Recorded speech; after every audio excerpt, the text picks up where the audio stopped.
ሰላም ጋሼ። ሰላም፣ እንዴት ነሽ የኔ ልጅ? ደህና ነኝ። ምን ፈልገሽ ነው የኔ ልጅ? ለከተማው እንግዳ ትመስያለሽ።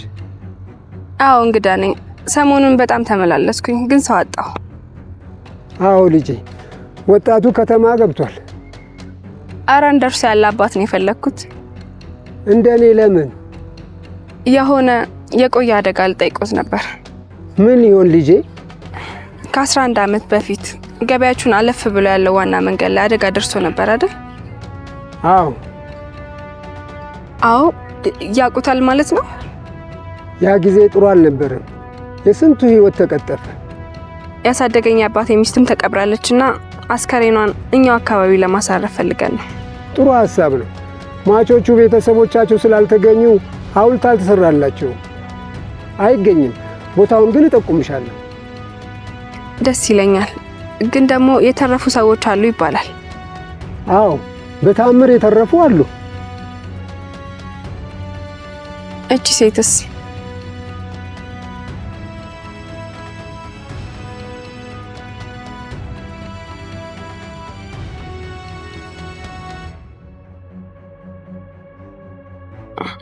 ጋሼ ችግር አለ እንዴ? ማነች አልሽኝ? የአባዬ ሚስት ናት። የደረሰባት አደጋ ከባድ ነበር። እሺ። ግን አልሞተች።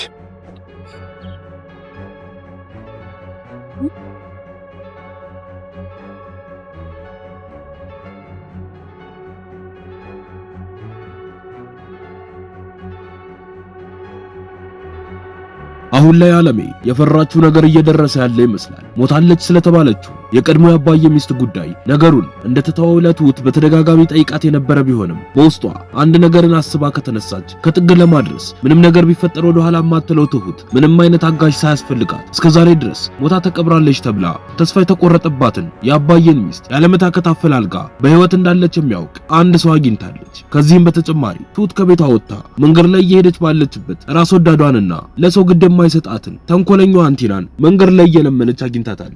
ቲና እንደለመደችው እያስመሰለች ተለሳልሳ አባዬ ፈቅዶ ወደ ቤት ብትገባም ነገር ግን ባህሪዋም ሆነ እቅዷ እያስመሰለች እንጂ የተቀየረ አይመስልም። እናንተ ስለዚህ ጉዳይ ምን ታስባላችሁ? ሐሳብ እንዲሁም አስተያየታችሁን ኮሜንት ላይ ጻፉልን። ከዚህ ሁሉ አስቀድሞ ትሁት በጠዋት ከእንቅልፏ ተነስታ ወደ ሳሎን ስትገባ ተመስገን ሶፋቸው ላይ ተቀምጦ ታገኘዋለች። በድንጋጤም ቆይ አንተ እዚህ ምን ልትሰራ መጣ? እንዴትስ ገባ? ብላ እየጠየቀችው ባለችበት አባዬ የሚመጣና በሰላም ሊያወራሽ ስለፈለገ ነው እኔ ነኝ ያስገባው ትሁቴ እቤትሽ ነው ያለሽው፣ በጭራሽ እንዳትፈሪ፣ በስርዓቱ ተነጋገሩ ብሏቸውም ጥሏቸው ወደ ውጭ ይወጣል። እሷም በፍርሃት ቀስ ብላ ሄዳ ሶፋውም ላይ ትቀመጥና ቆይ ግን አንተ ምንድነው ፍላጎት? ምን አርጊ ነው የምትለኝ? ብላ ስትለው ተመስገንም ረጋ ባለ ድምጽ ተያ ትሁቴ ሰላምሽን እንደሚረብሽ ሰውማ በጭራሽ አትቁጠሪ ብሎ ይላታል። እሷም በነዴት በደንብ አድርጌ ቆጥረሃል፣ ሰላሜውን ያጣሁት እኮ በአንተ ምክንያት ነው። ቆይ ለምንድነው ማተትወኝ? ሀገር ምድሩን የሞላው ሴት አይደል እንዴ? ብላ ስትለው እሱም ልክ ብለሻል ትሁቴ፣ ግን ደግሞ እኔ የምወደው አንቺን ነው ብሎ ሲላት ትሁትም ንዴቷ የበለጠ ጨምሮ ይሄውልክ እኔን ያደረከኝ ነገር አንተን እንደወድህ ሳይሆን ሁሌም እንደጠላህና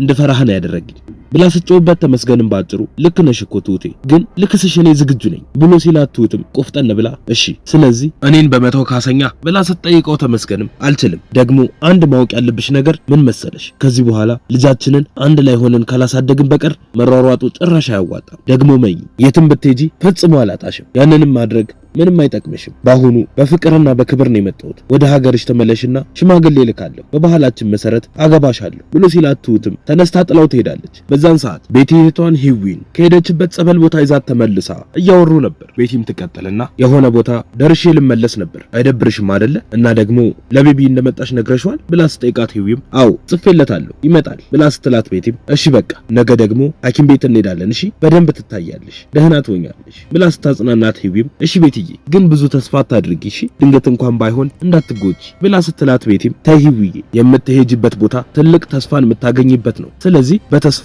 በደንብ ነው የምንንቀሳቀሰው፣ ትድኛለሽ። ሐኪሞቹ እኮ ነግረውን ገንዘብ ነበር አይደል ያጣ ነው፣ ግን አሁን እሱ አለን። እስከዛሬ ድረስ የማንችለውን ያስቻለን ያንቺ የመዳን ፍላጎትና ተስፋ ነው። ስለዚህ እንደማይሳካ በፍጹም እንዳታስቢ ብላ ትላታለች። የዛን ቀን ላይም ትሁት ከቤቷ ወጥታ ወደ ቤተክርስቲያን እየሄደች ባለችበት መንገድ ላይ ተቀምጣ እየለመነች ያለች ሴት አግኝታ ገንዘብ ለመስጠት ስታጎነብስ ልጇን ትመለከታትና በድንጋጤ ይፋጠጣል። ቲና ነበረች። እሷም ቁጭ ካለችበት ተነስታ ለማምለጥ መሯሯጥ ትጀምራለች። ትሁትም ተከተላ ትይዛትና አቅፋ ታረጋጋታለች። ቲናም ትቀጥልና በቃ አትዘኝ፣ ስራዬ ነው። በቃ አባዬ ላይ የሰራሁት ግፍ ከላይ ላይ እስኪወርድ ድረስ መለመኔን አላቆምም ብሎ ሲላት ትሁትም ቲና ምንም ክፉ ብትሆኝ እንኳን በዚህ መልኩ ላገኝሽ ፈጽሞ አልፈልግም ነበር፣ ግን ቆይሺ አሁን የት ነው የምትኖሪው ብላ ስትጠይቃት ቲናም ማደሪያ እንጂ መኖሪያ እንደሌላት ትነግራታለች። ትሁትም ቤት ሄደው አባዬን ነገሮችን እስኪስተካከሉ ድረስ እዛ እንድትቆይ እሺ ሚላት ከሆነ አባዬን እንዲለምኑት ብላ ወደ ቤት ይዛት ትሄዳለች። ቤቲና ህዊም እስከዛ ሰዓት ድረስ ተቀምጠው እያወሩ ነበር። ቤቲም ትቀጥልና በቃ እህቴ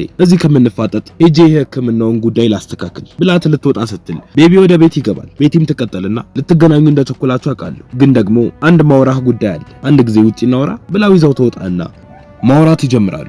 ቤቲም ተቀጠለና ቤቢ አንተ በቅርበት ሆነክ ለሷ የከፈልኩትን መስዋዕትነት መቼም አይተኸዋል አይደለ? ይሄን ሁሉ የሆንኩት ለእህቴ ስል እንደሆነ ታውቃለህ ብላ ስትለውስም አዎ በደንብ አድርጌ አውቃለሁ ብሎ ይመልስላታል። እሷም ተቀጠለና በቃ ካወክ በሷ የሚመጣብኝን ማንኛውንም ሰው ፈጽሞ እንደማልታገስም ታውቃለህ። አንተም ቢሆን በንግግርም ሆነ በሌላ ነገር ከሚሰብራት ሰው ልትከላከላት ይገባል። ማለቴ ቤቢ ከእናትህ ጠብቃት፣ የሷን ንግግር ከሰማች ተሰብራ ትሞትብኛለች ብላ ስትለውስም ምንም ነገር እንደማይፈጠር ልታሰብ እንደማይገባም ነግሯት ይለያያሉ። በዛን ሰዓት ቲናን ይዛት ቤት ተቀምጦ አባዬን ይጠብቁት ነበር። እሱም ብዙም ሳይቆይ ይመጣና ወደ ውስጥ ሲገባ ቲናም ከተቀመጠችበት ተነስታ ተንደርድራ እግሩ ስር ወድቃ ይቅርታ እንዲያደርግላት መማጸን ትጀምራለች። እሱም ይቅርታ እንደሚያደርግላት መነሳት እንዳለባት ነግሯት ከተንበረከከችበት ያስነሳትና ተቀምጠው ማውራት ይጀምራሉ። እሷም ትቀጥልና ይቅርታ የምታደርግልኝ አልመሰለኝም ነበር፣ አመሰግናለሁ በጣም አሁን ይኸው የሰራሁትን ግፍ ተራ በተራ እያጨድኩኝ ነው ብላ ስትለው አባዬ የሚቀጥልና ያው እሱማ ሰው እኮ የዘራውን ማጨዱ የግድ ነው፣ አሁን